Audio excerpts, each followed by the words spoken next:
Hello and welcome to Sleepy Stories, a cozy corner where gentle bedtime stories and peaceful moments come together to help you drift off with ease.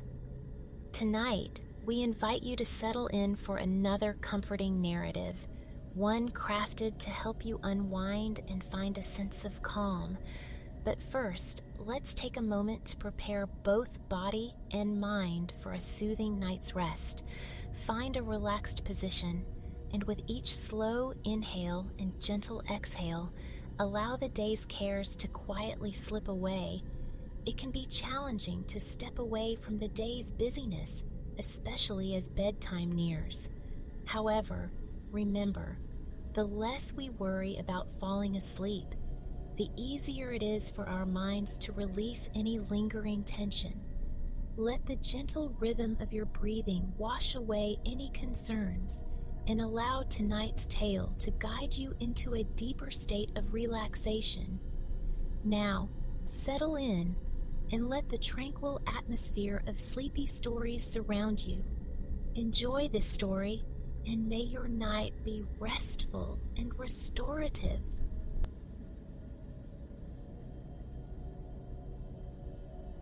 Within the embrace of Oak Haven Village, nestled beside ancient roots, stood a modest cottage, home to Alara and her parents.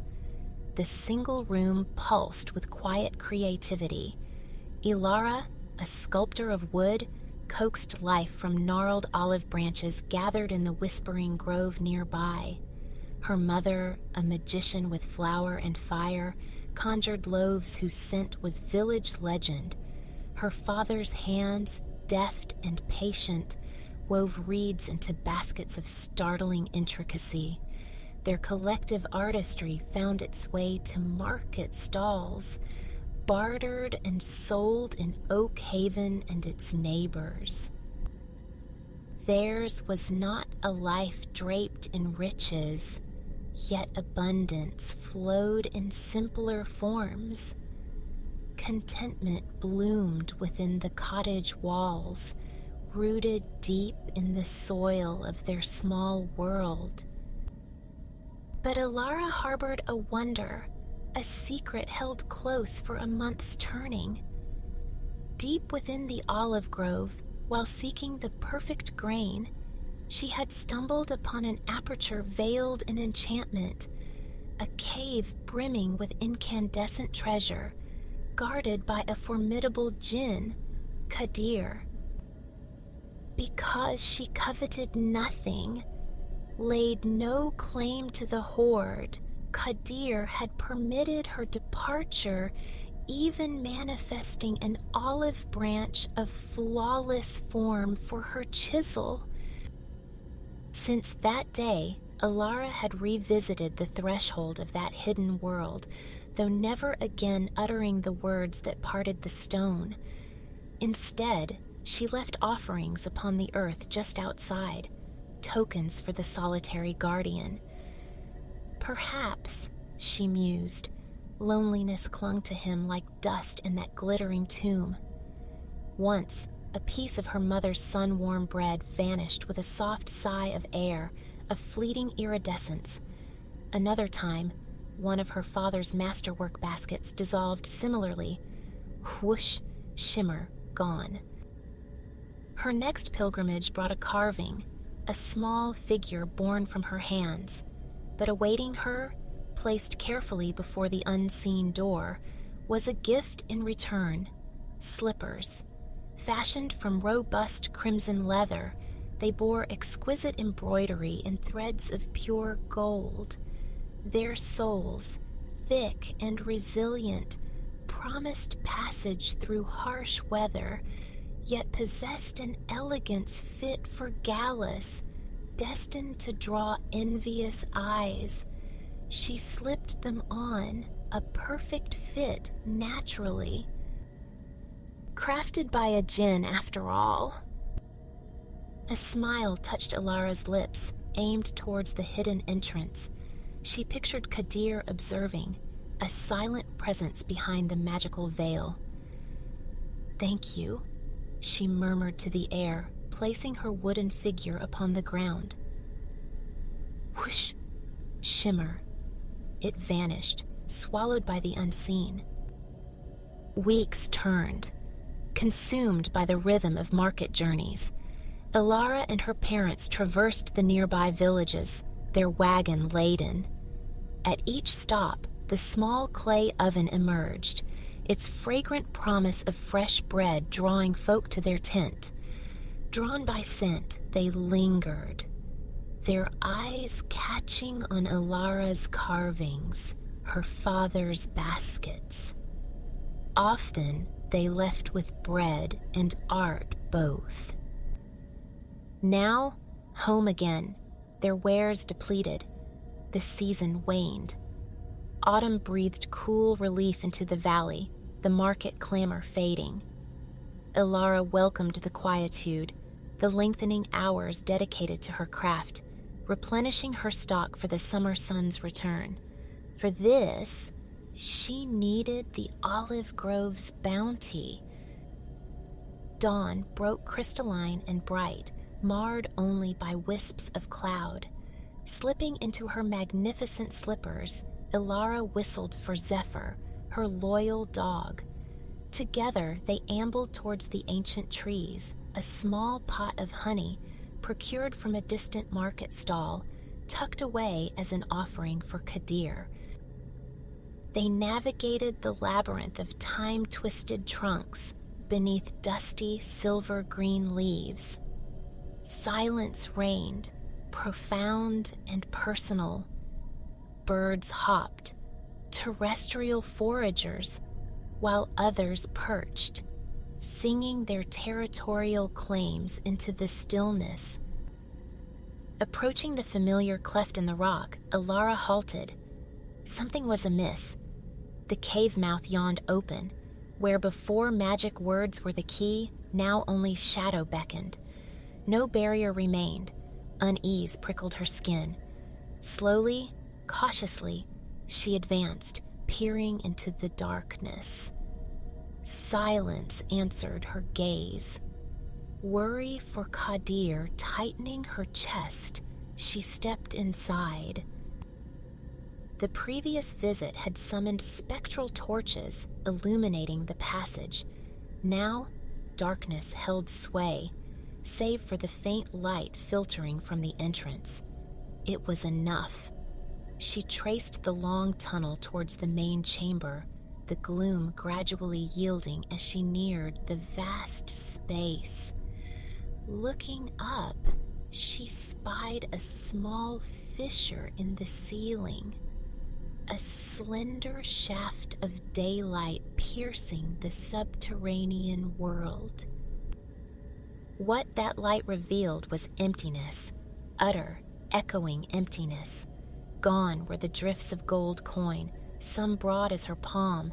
Vanished the mountain of jewels flashing myriad colors, the oil paintings, the marble figures, all spirited away. Ilara walked the hollow expanse, stunned by the transformation. Zephyr, meanwhile, investigated the corners, nose twitching, deciphering the lingering scents. Then he found something. Tucked deep within a rocky alcove, an object resisted his scrabbling paws. A low whine drew Ilara's attention. She knelt beside him, spotting a dull metallic gleam. Reaching into the crevice, her fingers closed around cool brass. With a tug, she freed it. A simple lantern, unadorned, much like those illuminating her home, but tarnished and lusterless. Instinctively, she rubbed its side with her sleeve. A soft whoosh sighed through the cavern. Before her, shimmering into existence, floated Kadir. Ilara stumbled backward, collapsing onto an unseen cushion of air as Zephyr erupted in frantic barking. The djinn loomed, immense as she remembered, twice the height of mortals, clad in flowing trousers and tunic, cinched by a wide golden belt. He hovered inches above the floor, a gentle smile gracing his lips as he regarded Ilara's wide-eyed astonishment. Zephyr's barks persisted until Kadir glanced his way. A snap of ethereal fingers and a juicy bone materialized, tossed towards the dog. Instantly diverted, Zephyr settled down with his prize. Relief washed over Ilara, replaced swiftly by curiosity. Once the shock subsided, she found her voice. "Kadir, what happened?" He explained. The thieves, whose hoard he was bound to protect, had grown suspicious. Someone knew of their cache. Fearing for Ilara, Kadir had kept silent about her visit. But one thief, lingering unseen, had witnessed her leaving gifts. Confronted, Kadir confessed, insisting she had taken nothing. Trust shattered, they had condemned him to the brass lantern, moving their ill-gotten gains to another secret place within the kingdom of Eldoria, leaving him imprisoned until her touch released him. Freedom felt strange, Kadir admitted, uncertainty clouding his features. His obligation dissolved. His path was now his own to choose. Remain in this empty cave, his home for decades? Or perhaps indulge in the traditional pastime of freed jinn, plaguing mortals with tricks? Ilara frowned. "Isn't there something else?" she asked gently. "Something you've dreamed of doing, besides mischief?" A thoughtful pause. Then, "I have always wished to see Eldoria," he confessed. "All of it." Ilara clapped her hands, delight sparking in her eyes. Travel! She too felt the pull of the horizon, having known only this valley, a mere fragment of the vast kingdom.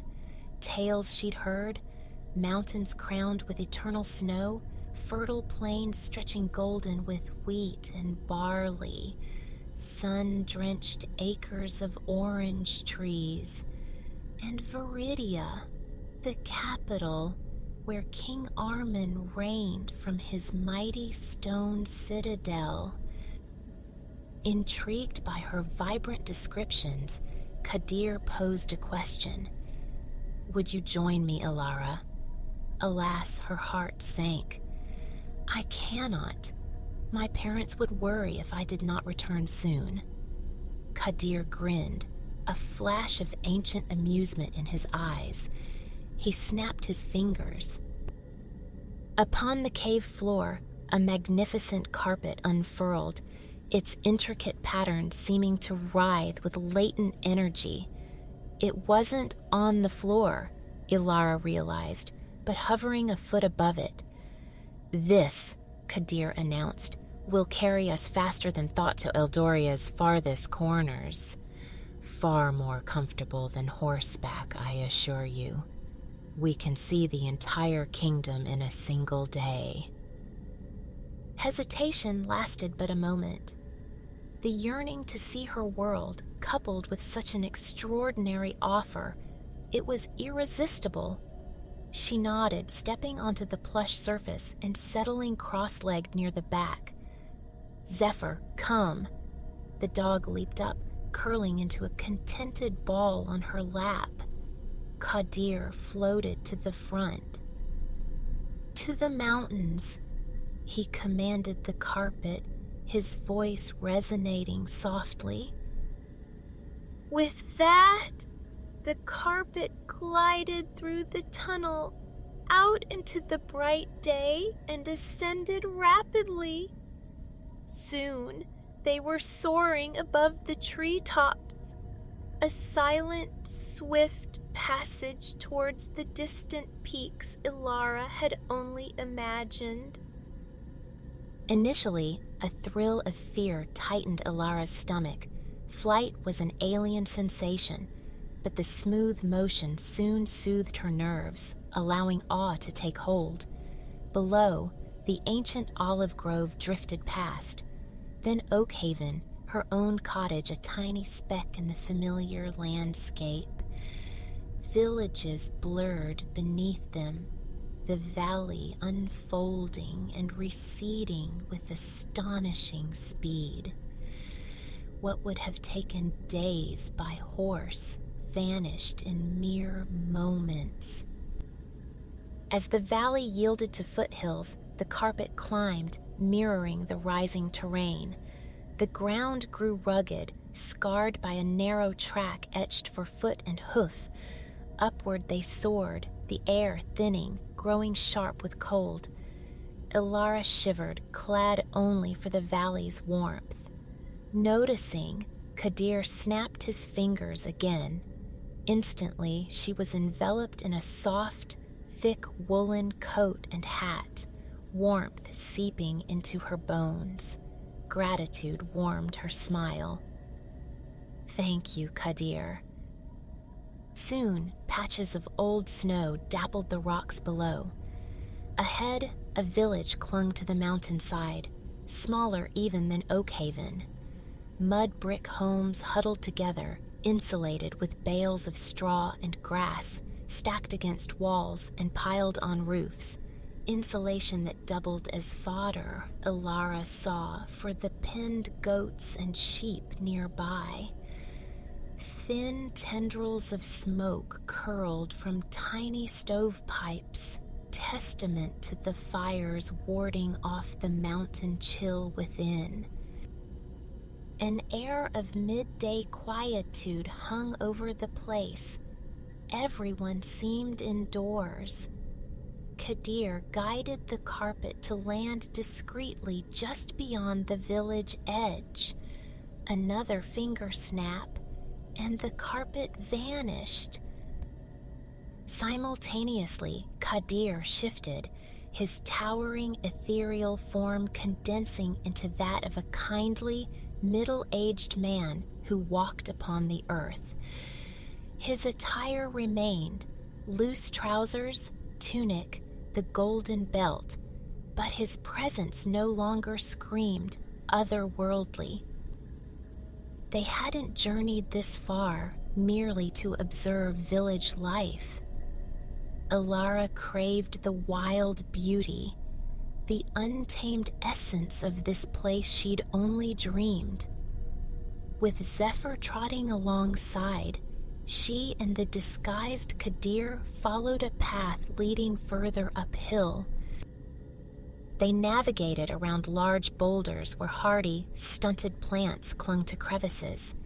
Their boots left prints in lingering snowdrifts mingling with tracks of humans, goats, sheep, and others Ilara didn't recognize.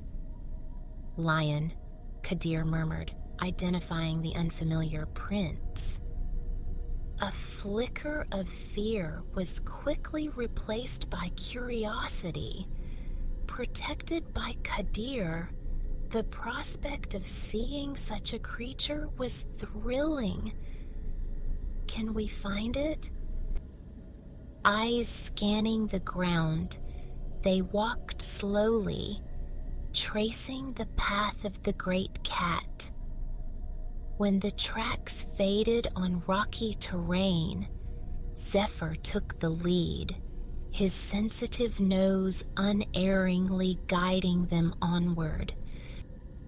Higher they climbed, eventually reaching a solitary tall tree.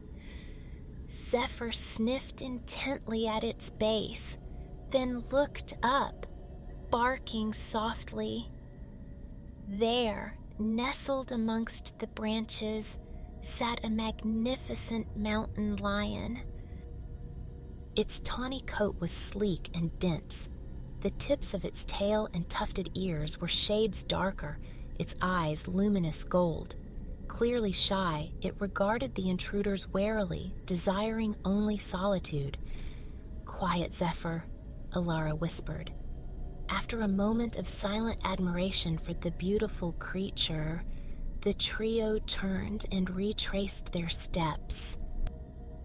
Walking back, Alara inhaled the clean, crisp air, a scent unlike any in her valley. A short detour, missed on their ascent, led them to an enchanting sight. The narrow path opened onto a pool of water so clear it seemed like liquid crystal, encircled by moss-kissed rocks. Feeding this oasis was a waterfall, tumbling over a high ledge, its descent shattering into a mist that caught the sunlight, sparkling like scattered jewels. Had the air not been so bracing, Alara would have waded into the inviting depths. Instead, she drank in its beauty, warm and dry. Returning to the main path, they climbed to its highest point. The panorama was breathtaking. In one direction, taller peaks soared, perpetually white-capped. Turning, she could just discern her own valley, a hazy green smudge in the distance, and elsewhere, stretching towards the horizon, lay the fertile heartland, the breadbasket of Eldoria. That was their next destination. Back where they first landed, Kadir snapped his fingers. The carpet reappeared. His form shimmered back to its true state. They settled aboard, and Kadir directed their vessel towards the farmlands. The carpet descended, drifting down the mountainside. The landscape shifted with dreamlike fluidity, the temperature rising steadily. Soon, Ilara shed the woolen coat and hat. Forests gave way to fields ripe for harvest. They passed over a large, prosperous-looking village before landing near an orange grove. Again, the snap of fingers concealed the carpet and disguised the djinn. Alara gazed appreciatively at the orderly rows of trees to her left, not her wild olive grove, but inviting nonetheless, offering cool shade. Across the narrow dirt track to her right stood a field of corn, stalks towering high, planted in dense ranks. She'd never seen corn growing. Intrigued, she pushed through the outer stalks for a closer look, Kadir waiting patiently by the road. She'd gone only a few feet when a strange voice croaked, "Well, hello there." She looked around. No one. Only Zephyr, sniffing nearby, and a glossy black crow perched on a bent stalk, regarding her with intelligent obsidian eyes. Then, quite distinctly, it repeated, "Hello." Surprise flickered but faded quickly. After flying down a mountain on a carpet beside a djinn, a talking crow seemed almost plausible. She smiled. "Hello?" she replied. "How can you talk?" Ilara asked. The crow cocked its head. It wasn't sure, it explained. It just listened to the farmers working the fields, and eventually the words came. The farmers, however, paid it no mind. Alara, the crow declared, was the first person ever to talk back. It lived in the orange grove, it added, merely visiting the field for daily corn snacks. "Will you show us your home?" Ilara requested. With a flap of wings, the crow launched itself across the path towards the shady trees. Ilara and Zephyr followed at a walk, joined by Kadir. They found the crow perched on a low branch near the grove's heart. Quiet settled among the trees, dappled sunlight filtering through the leaves. Branches hung heavy with fruit, deep orange orbs vivid against the lush green. As Ilara admired the scene, a young farmer appeared, pushing a wooden wheelbarrow half laden with ripe oranges. He greeted Ilara and the disguised Kadir cheerfully, asking if they needed help. Ilara explained they were visitors, simply admiring the beautiful grove. Pleased, the farmer welcomed them to explore, even inviting them to pick a few oranges for their journey. Mindful of his generosity, Ilara took only 2, thanking him warmly. Peeling the fragrant skin, they strolled leisurely through the trees, sharing juicy segments, the quiet broken only by their soft footsteps and the crow's intermittent, harmless gossip as it flitted from branch to branch above them. Eventually, the time came to depart for the capital. Kadir summoned the carpet with a snap, and the trio climbed aboard. Waving farewell to the chattering crow, Kadir directed the carpet towards Viridia. Ascending swiftly, the fertile farmland transformed into a patchwork quilt below.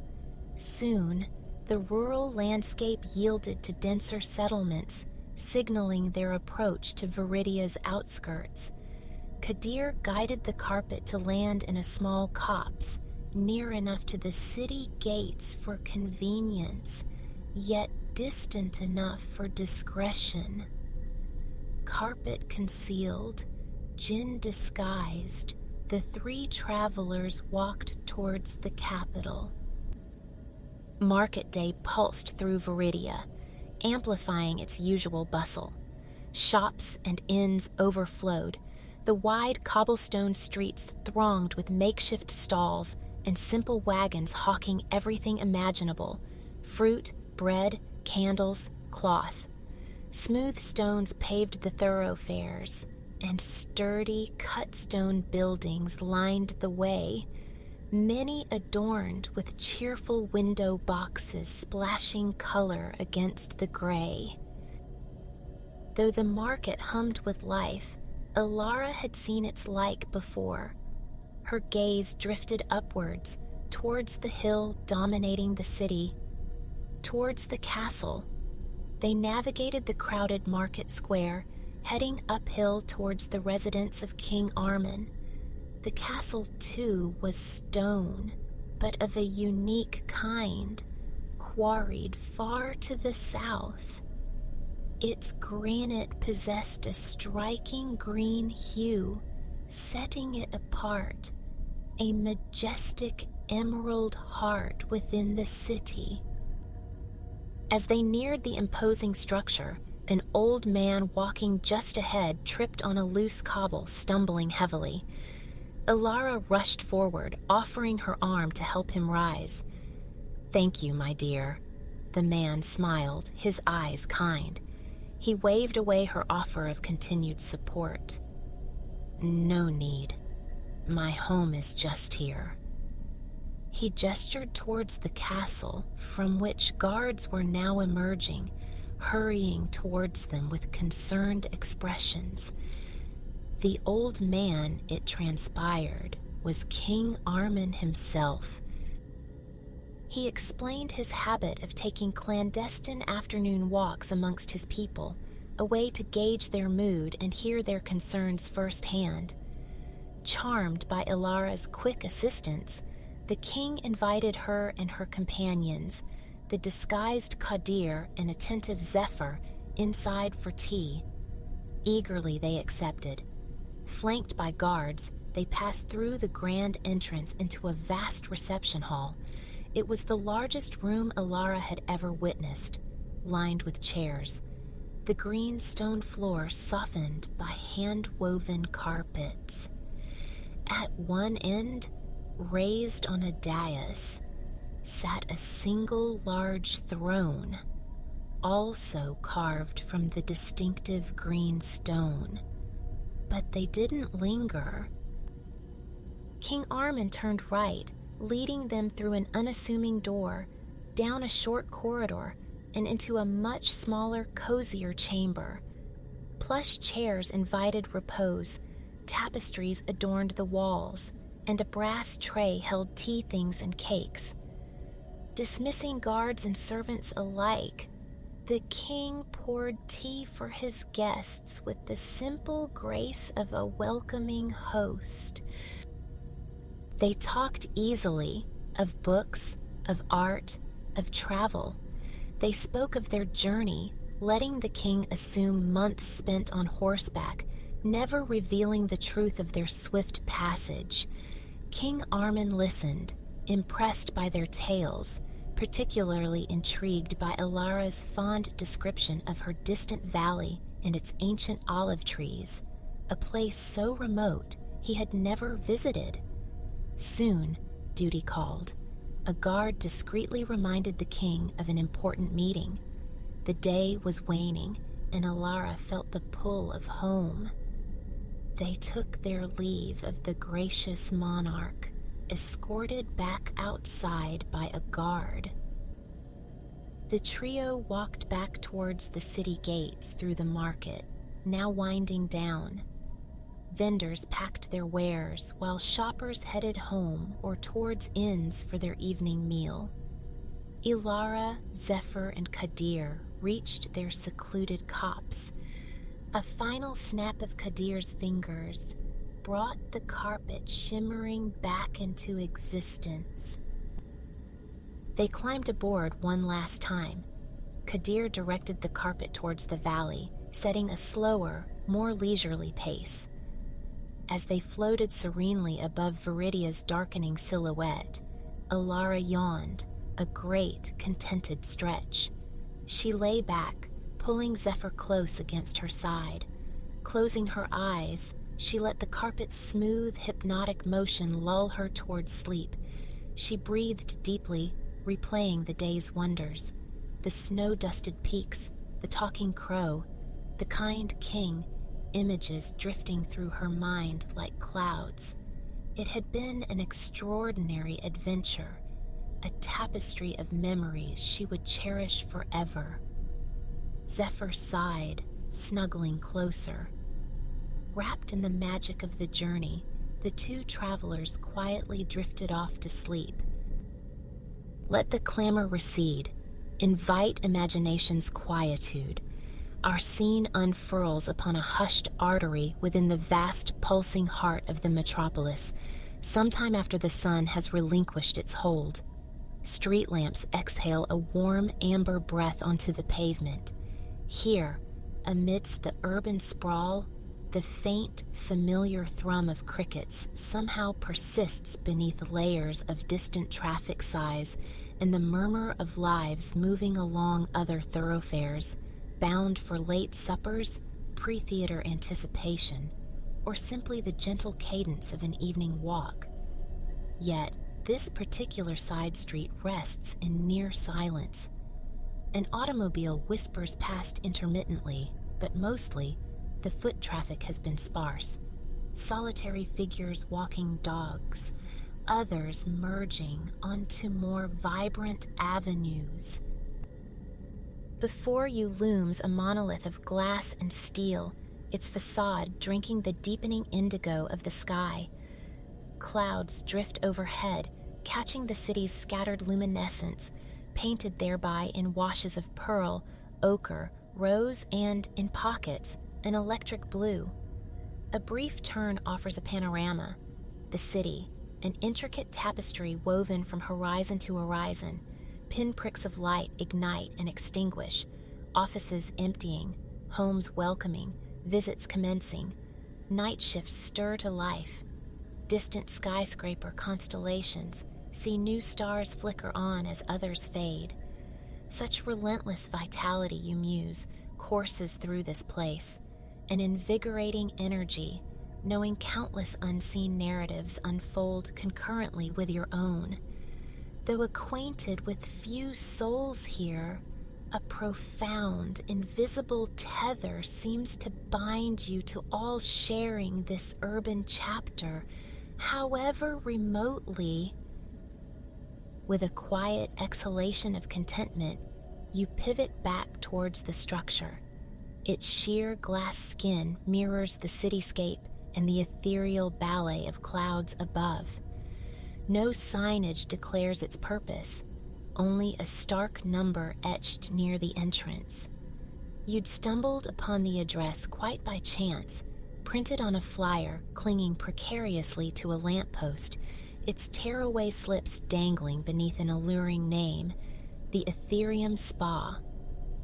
With the evening stretching open and unplanned, it felt like the perfect serendipity, a summons to investigate this curiosity. The door itself is mirrored glass, reflecting your own form and the city sprawling behind you, obscuring the illuminated interior it guards. A long, cool bar of polished metal serves as the handle. No moment like this one, you think, extending a hand, pushing gently. The portal swings inward, revealing a soft embrace of warm, white light. You step across the threshold, the door sighing shut behind you. A moment's stillness allows your eyes to acclimate, transitioning from the night's embrace to this serene vestibule. An elegant lobby unfurls. Flanking the entrance stand large white ceramic vessels, each cradling plants with broad fan-like leaves, verdant accents in a space dominated by cream and alabaster. Directly ahead, a bank of elevators awaits, each portal framed in gleaming gold trim. This same lustrous metal adorns the call buttons and the overhead light fixtures. Nothing else occupies the lobby, it seems. No reception desk, no corridors branching off, just the silent elevators and your solitary presence. Your footsteps echo faintly on the polished marble floor as you approach the nearest lift. A brief contemplation. Then you press the button marked with an upward arrow. To the rooftop spa, after all. Seconds later, a delicate chime announces the imminent parting of the gleaming white doors. They slide open, revealing an elevator car walled in glass, accented with the same opulent gold.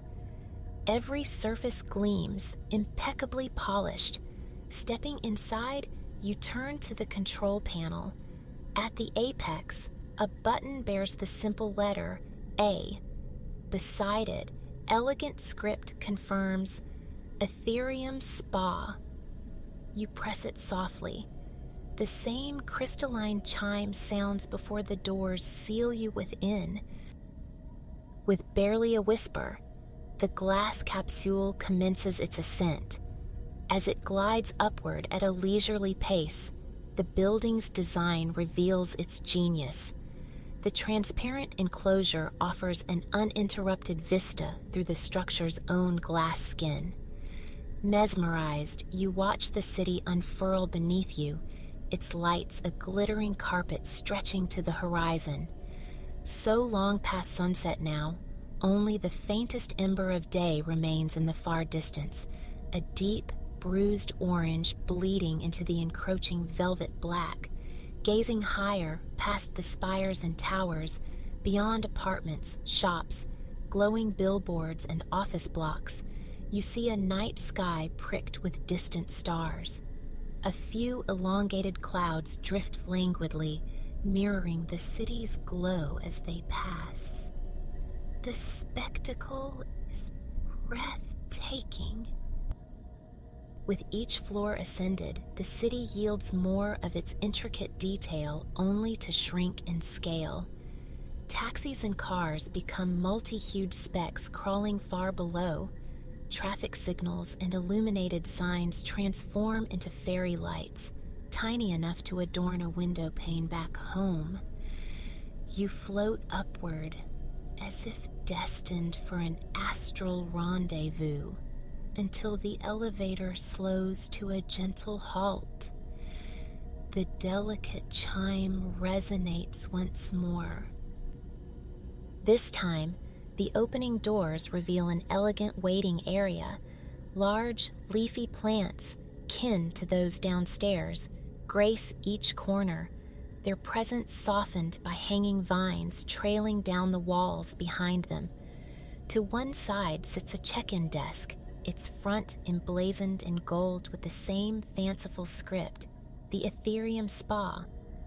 The wall behind it is a marvel, a floor-to-ceiling waterfall fountain, curtains of water streaming down glass into a shallow basin below. For a moment, you close your eyes, absorbing the quiet murmur of the cascade. The sound itself seems to smooth the edges of your thoughts. You draw a deep breath, welcoming a nascent calm, and release it, feeling instantly refreshed. Opening your eyes, you find someone now stands behind the desk, awaiting you. She offers a warm, genuine smile and beckons you closer. You explain about finding the flyer, how the name piqued your curiosity. Many find their way here thus. She replies, her voice soft. It remains something of a hidden jewel. She adds, expressing pleasure that your path led you here this evening. She outlines various offerings, but recommends the celestial immersion for newcomers, a signature experience promising time in one of the spa's finest chambers, culminating in a starlit poolside repose. That sounds utterly restorative, you murmur. She presents you with a robe and complimentary slippers, then gestures towards a hallway on the left. There you may begin when you are ready, she instructs. You thank her, and a contented smile forming, proceed down the indicated passage. The first door opens into a changing room. You don the robe. It's impossibly soft, a plush, comforting weight. It boasts generous pockets and a deep hood, which you momentarily pull up, rubbing the gentle fabric against your cheek, coaxing forth that satisfied smile. Letting the hood fall back, you slide your feet into the matching slippers, a perfect fit. You settle onto a simple yet elegant bamboo bench, seemingly sculpted from a single piece of wood, bent and carved into its fluid form. Your mind traces its lines, pondering its creation, thoughts drifting into restful channels. Lingering anxieties from the day dissolve in this tranquil sanctuary. Your mind feels open now, receptive to curiosity, to whimsical tangents. It's as if mind and body alike are finally permitted to breathe deeply, rhythmically, unhurried by the day's demands. As you breathe, you become aware of the soothing aroma of lavender suffusing the air, carrying with it a wave of relaxation that permeates your entire being. Your eyelids grow heavy as you focus on the gentle fragrance. You are utterly present in this moment, this space, here at the Ethereum Spa. Soon, the quiet padding of footsteps in the hall reaches you. Opening your eyes, you see the woman who greeted you, Seraphina, has returned. You rise from the bamboo bench and follow her further down the hall. She turns right, guiding you towards a dimly lit room on the left. Once your vision adjusts to the lower light, she users you into an adjoining chamber that steals your breath. 2 entire walls are sheer glass, commanding a near panoramic vista of the glittering city. At the room's heart sits a hot tub, its surface bubbling with inviting jets.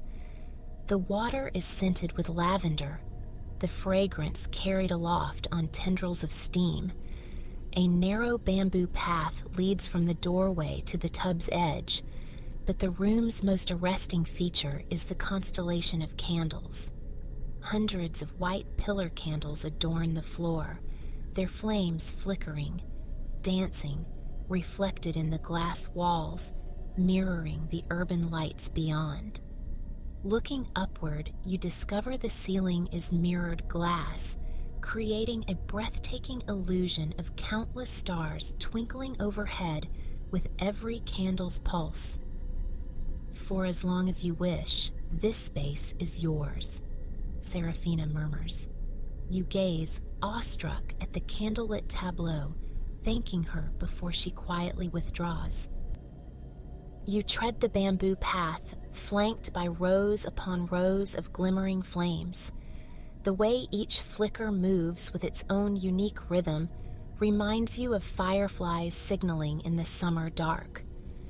The path terminates at the tub, a perfect square raised slightly from the floor, its outer edge lined with bamboo slats forming benches for repose. The calming lavender scent is distinct here, yet gentle, not overwhelming.